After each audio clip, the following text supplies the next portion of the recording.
Me llamo Jordi Gascón, soy profesor del Departamento de Antropología de la Universidad de Barcelona, formo parte también del Observatorio Faro y del Instituto de Investigación en Nutrición y Seguridad Alimentaria de la Universidad. Participo en el proyecto Surest y soy especialista en temas de estudios rurales y de desarrollo rural. Y este es un poco lo que puedo aportar al proyecto.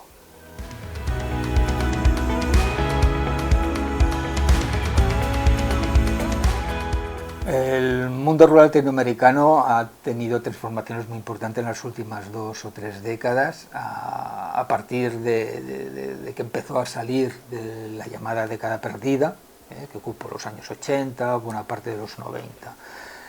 Y los procesos o los cambios son múltiples y han tenido intensidades diferentes en unos territorios o en otros, pero yo señalaría dos elementos, especialmente dos cambios especialmente significativos.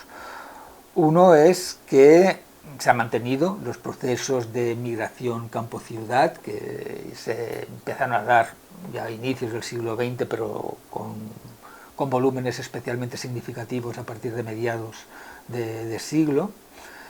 Fueron unos procesos que, a diferencia de lo que sucedió en Europa, no despoblaron a las zonas rurales, sino detrás había un crecimiento demográfico muy importante y este incremento de la población era la que fue llegando, la que fue incrementando las zonas urbanas, que crecían de una manera exponencial, pero no supusieron un abandono de las zonas rurales.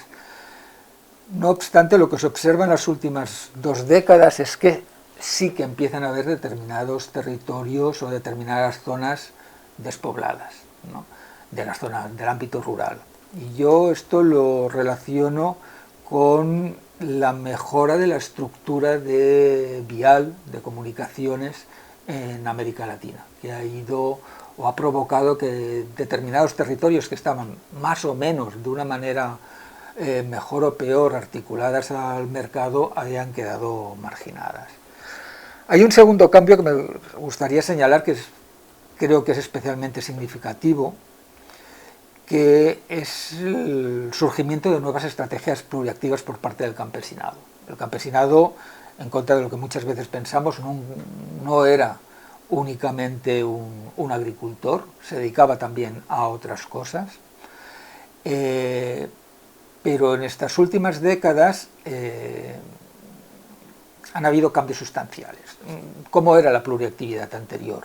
Pues una pluriactividad bastante homogénea. Si uno llegaba a una comunidad campesina, podía observar estrategias pluriactivas muy similares, porque las opciones que daba el mercado al campesinado para articularse a él, ya sea como fuerza de trabajo, ya sea mediante la inversión de algún capital para crear una pequeña empresa, eran escasas, y eso generaba pues un modelo de pluriactividad muy similar. La diferencia estaba entre aquellos que tenían más capital y los que tenían menos, y por tanto se articulaban de una manera o de otra, pero había cierta homogeneidad. Lo que está sucediendo ahora es que ya no es así, se ha creado una heterogeneidad también como resultado de que esa articulación al mercado se ha incrementado.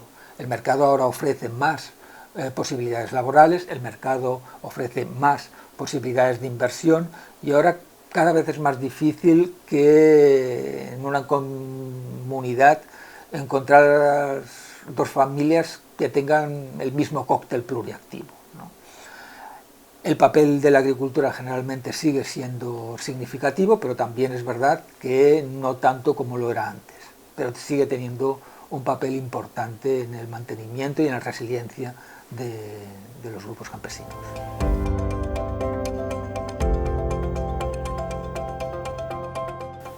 Las nuevas tecnologías de información están teniendo un papel muy significativo en estos procesos de los que hablaba antes, especialmente en estas nuevas estrategias pluriactivas. Yo señalaría 2 factores que trabajan o que actúan conjuntamente. Uno es el de las nuevas tecnologías de información, el hecho de que los campesinos que se encuentran en las zonas más extremas y más marginales tienen un dispositivo, un celular, un móvil, que les permite conectarse a la red. Y el otro también, de lo que había hablado anteriormente, es el incremento, la mejora de la estructura viaria.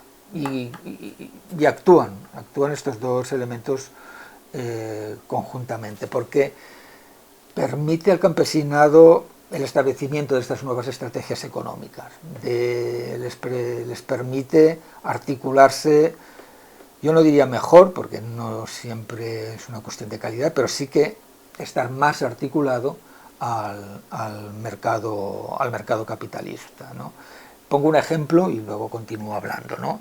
El tema del turismo rural comunitario. El turismo rural comunitario es un fenómeno o una apuesta económica que surge, bueno, en algunos casos desde la década de los 70, pero a partir de los 90, con el cambio de siglo, empieza a ser especialmente significativo en determinadas zonas. Hay mucho esfuerzo en aquellos momentos desde la academia, de las instituciones públicas, para impulsarlo como una estrategia para luchar contra la pobreza y la marginación rural, pero uno de los problemas que tenía era la articulación al mercado turístico, ¿no? Que se hacía normalmente a través de operadoras, de pequeños turoperadores locales, de otros agentes operadores, etcétera. Ahora lo que yo he podido observar en los últimos, yo no diría en las últimas décadas, en los últimos años, es cómo esta oferta gestionada por los propios campesinos se está articulando a través de las plataformas de reserva. Las plataformas de reserva tipo Booking, tipo Airbnb, tipo Advisors, que inicialmente estaban muy encaminados pues, a cubrir al mercado turístico urbano y sobre todo en los países del norte global, han ido buscando nuevos nichos de mercado, y uno de ellos es el del turismo rural comunitario. Adscribirse o entrar en estas páginas web es relativamente sencillo para los campesinos, porque lo pueden hacer a través de su móvil, lo que no quiere decir que que unos no lo hagan con éxito y otros no tengan mucho futuro. Pero eso está cambiando muchísimo las estrategias de comercialización de esta oferta, les está permitiendo articularse mejor, saltarse de determinados intermediarios que antes habían. Bueno, están cambiando muchísimo esas reglas del juego, ¿no? Y la mejora del sistema viario también está permitiendo que los turistas puedan acceder con mucha más facilidad a determinadas zonas, a determinadas ofertas de turismo rural comunitario que antes era impensable. Estos dos factores además están impulsando, que me parece que es mucho más interesante, dentro de esta lógica de nuevas estrategias proactivas, están impulsando un fenómeno de doble residencia. Muchas veces hablamos de doble residencia para referirnos a esos que se llaman expats, ¿no? Personas del mundo occidental que tienen un trabajo que les permite estar en cualquier sitio y poderlo cubrir, ¿no? Pero también en el mundo campesino latinoamericano se está dando esa doble residencia. Es bastante habitual, o cada vez es más habitual, unidades domésticas que tienen su residencia en la comunidad o en el pueblo, pero también tienen una segunda residencia en la ciudad, ¿no? Y en los que la unidad doméstica se reparte entre los dos lugares. Una parte vive en el pueblo, otra parte vive en la ciudad. No siempre son los mismos individuos, puede ser que el padre ahora viva en el pueblo y después se vaya a la ciudad, la madre se regrese, uno de los hijos vaya a la ciudad para estudiar, otro regrese para trabajar en el campo, etcétera, etcétera. Digamos que la variabilidad es enorme. Pero esto se está dando cada vez más. Y esto está muy relacionado con las nuevas tecnologías de la información y esa mejora de las estructuras viarias. Ir a la ciudad antes suponía muchísimas horas a lo mejor de transporte, y ahora lo pueden hacer relativamente rápido, con lo cual esa movilidad es bastante fluida. Y por el otro lado, las nuevas tecnologías de la información les permite estar al día, en tiempo real, conocer las ofertas laborales que pueden tener. Antes tenías que estar, algún elemento del contingente familiar tenía que estar en la ciudad para aprovechar si surgía un puesto de trabajo, etcétera, etcétera. Ahora ya no es así. Puedes recibir esa información y en pocas horas estar ahí para poder disponer de él.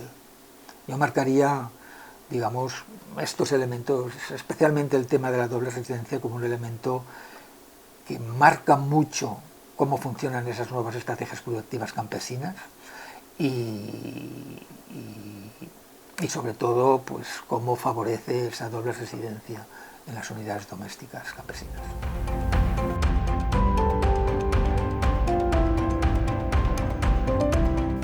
Bueno, como había comentado anteriormente, es verdad que el papel económico en términos estrictamente de ingresos, el papel económico que tiene la agricultura familiar dentro de las unidades domésticas campesinas parece estar reduciéndose, pero no su importancia en otro sentido.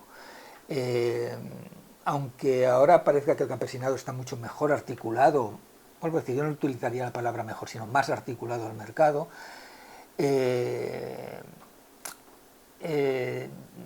es muy frágil, es una relación muy frágil. En el momento en el que el mercado entra en crisis, los que normalmente primero lo padecen son los sectores campesinos y sobre todo los sectores campesinos cuando son indígenas, ¿no?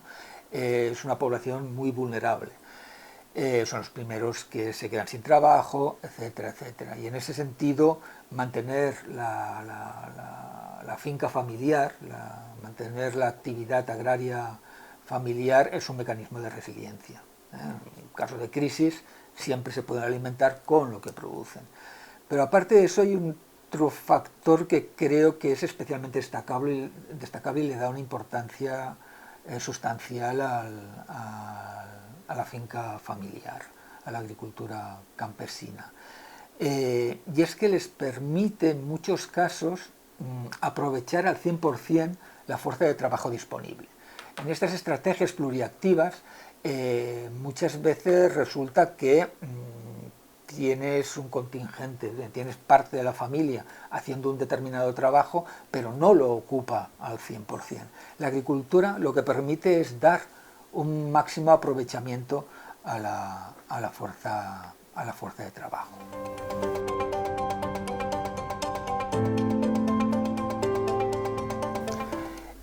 Si una de las zonas donde yo llevo trabajando desde hace más de 3 décadas es un ejemplo claro de lo que acabo de explicar, ¿no? Es una isla que hay en el lago Titicaca, al sur de los Andes peruanos, la isla de Mantaní, a más de 4.000 metros de altura, una isla donde hay censados unos 4.000 y pico habitantes. Lo que pasa es que con estas estrategias dobles residencias, pues bueno, el tema de los censos es bastante extraño, digamos que no se relaciona con la realidad.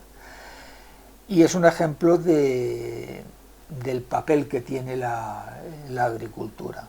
En los años de la década perdida, en los años 80 y especialmente los 90, que fueron muy duros en el Perú, la población tenía que emigrar a buscar trabajos en situación muy precaria, y eso llevó a una pérdida de la frontera agraria. La frontera agraria de la isla se perdió, se redujo porque es una agricultura que se mantiene mediante unas determinadas infraestructuras que son los andenes, los patapata, y que no recibían el mantenimiento adecuado y se derrumbaban. La fotografía ahora, 35 años después, ha cambiado totalmente. Ahora no solamente toda la frontera agraria que antes existía se ha recuperado, sino que incluso zonas extremadamente marginales que dan pocos beneficios se están aprovechando. Uno podría pensar que eso es como resultado de la pobreza, y dices, bueno, si están aprovechando lugares que dan muy poco rendimiento, es que es una situación económica y de pobreza. Y no es así, porque la población de Mantaní, pues con muchos problemas, no deja de ser una población que vive, digamos, por debajo de la pobreza según los cánones establecidos internacionalmente, pero viven mejor que nunca habían vivido, ¿no? ¿Qué es lo que pasa aquí? Lo que sucede es que Mantaní se ha articulado muy bien al mercado turístico, porque está cerca de una de las principales rutas turísticas de Sudamérica, posiblemente la más importante, la que relaciona Cusco con el lago Titicaca y con La Paz. Se ha articulado mediante oferta de turismo rural comunitario, ahora llegan muchos turistas y eso hace que mucha población que las unidades domésticas tengan que tener a alguien en la comunidad para poderlos recibir cuando les toca. Hay un sistema, digamos, de reparto equitativo de los turistas que llegan, ¿no? ¿Qué sucede? Que este contingente que ahora se tiene que mantener en la isla no está trabajando para el turismo continuamente. Puede pasar semanas sin que llegue un turista. ¿Qué haces con esa fuerza de trabajo? Pues la destinas a la agricultura. No puedes tenerla, no la puedes expulsar porque no son trabajadores contratados, por eso por un lado, y por otro lado tampoco la puedes dejar ociosa. Entonces ese aprovechamiento, esa recuperación primero de la frontera agraria que se había perdido y ese aprovechamiento incluso de zonas que nunca se habían trabajado, zonas que antes era imposible trabajar y que ahora es posible trabajar, aunque sea una agricultura muy marginal, por el cambio climático, eso es otra cosa, ¿no? Esto es resultado de esa fuerza de trabajo que mantienes en la isla, ¿no? O sea, lo que la agricultura está permitiendo es no solamente alimentar, al menos parcialmente, a las unidades domésticas, sino también alimentar a la fuerza de trabajo que cada familia tiene. Y es ese doble papel que tiene, por tanto, la agricultura. Por un lado, la de cubrir las necesidades laborales que tiene la unidad doméstica en una economía pluriactiva, pero que no se basa normalmente en los clásicos puestos fijos, como podemos pensar, que son característicos del mundo del mercado capitalista occidental, y por otro lado asegurar una cierta resiliencia en aquellos momentos en el que el mercado laboral entra en crisis, cosa que pasa cada cierto tiempo y es bastante habitual.